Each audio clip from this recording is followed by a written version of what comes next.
So tell us more about Finch's real name. His real name? Yes, don't we get more information on his backstory? Yeah, we may. Yeah. We may this season. Yeah. There was something in the teaser of when he was a boy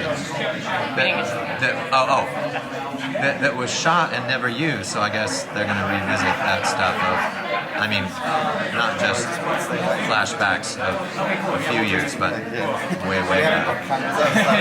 That'll be interesting. Apparently he grew up on a farm. But the real name, maybe that'll become a storyline, the hunt for the real name. I hope so. I hope they don't discover it. I hope we don't have to start changing my character's name. I did that on Lost, and it's confusing. You get attached to a name, you know? I want to be Harold Finch. Well, how hard is it for you to keep up with the physical limitations, like always staying in character?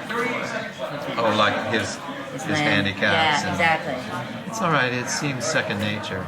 I have to be reminded a bit more when we come back from vacation. But after a few hours, I'm like Pavlov's dog. You know, they say action, and all of a sudden.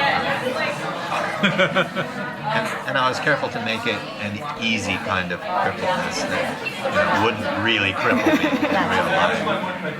And speaking of Pavlov's dog, how is it working with there? Is it just one dog, or is it? There's only one Boker. Boker, the dog's real name is Boker. Is it easy to work with? It's going to be sometimes. Does it? Stages. Sometimes. It's always nice to him. I see a whole different side. He's a wonderful dog. He's eager. He's eager to perform and to perform it right.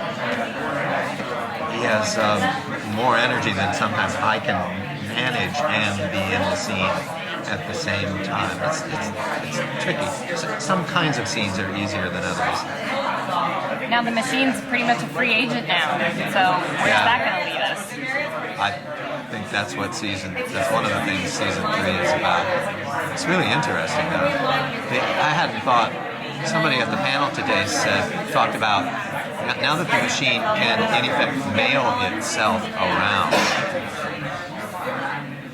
because the machine can hire a shipping company, pay for it, and get itself moved surreptitiously from one location to another. It's such an interesting idea. Now, are we going to see any more of Reese and Zoe? Any more romance in this future? One can only hope. I'm sure there is.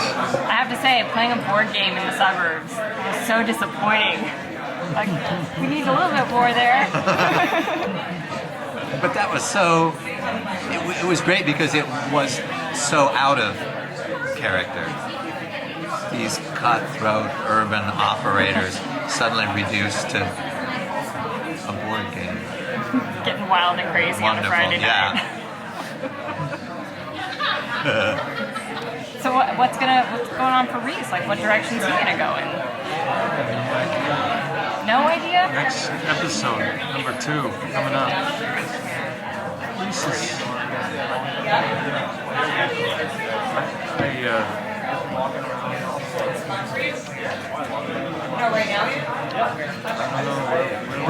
I couldn't even presume to know where the mastermind is going to go with this whole thing. Every time I go up one way and talk to him about it, it goes another direction. My thing is, I just think he tries to stay ahead of the curve. I think that his only redemption is just continue to move in that way.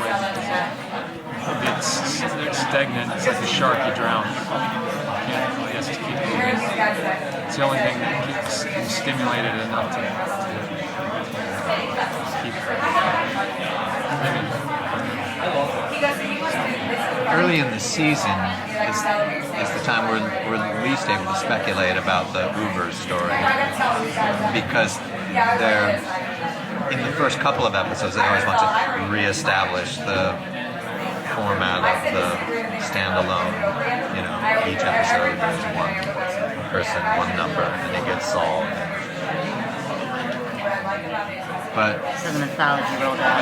we come to those things usually later on.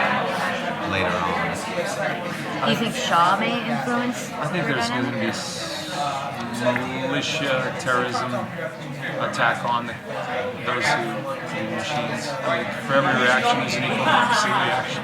Eventually, those that get spied on are going to go after whoever's doing it. Will we start getting the machines front end? Will we get the dope the government was getting from the machine? Or are we still just Social Security numbers? I don't know. Thank you, everybody. You got the private sector, too. I'm glad you guys are on the same page we are. You're like, I don't know what's going to happen.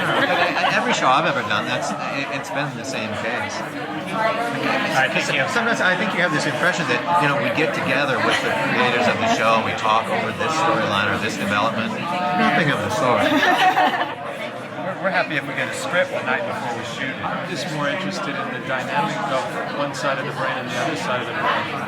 How do you interpret something and how John Reese interprets it completely differently. That's a whole conversation.